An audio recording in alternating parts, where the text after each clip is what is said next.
પૂર્ણિમાની પરિક્રમાની જેમ જ આગવું મહત્વ ધરાવતા શુક્લ તીર્થની પાવન પરિક્રમાનો આજે દેવ પ્રબોધિની એકાદશીના શુભ દિવસે પ્રારંભ થયો છે।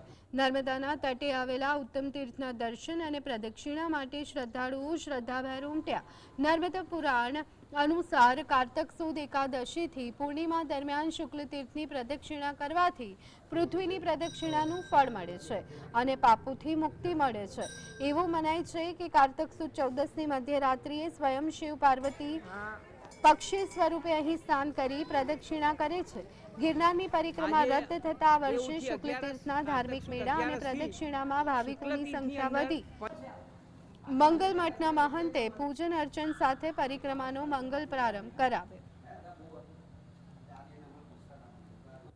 દેવઉઠી 11 છે અને શુક્લ તીર્થના જે પૌરાણિક મેળો જે આજથી શરૂ થવાનો છે અને આજે જે પરિક્રમા થઈ રહી છે તે કાર્તિકી 11ના દિવસથી સ્ટાર્ટ થાય છે અને પૂનમના દિવસે સમાપ્ત થાય છે।